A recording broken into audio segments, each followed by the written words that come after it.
Hi, my name is Amalia. I will tell to you about negative sentences. To create the negative sentences in the present simple, the auxiliaries do or does are used according to the subject of which it is spoken, plus the simple form of the verb for all people.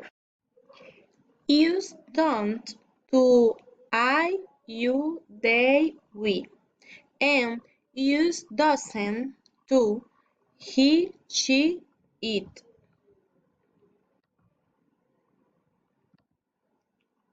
For example, I don't work in the morning. They don't take the bus every day.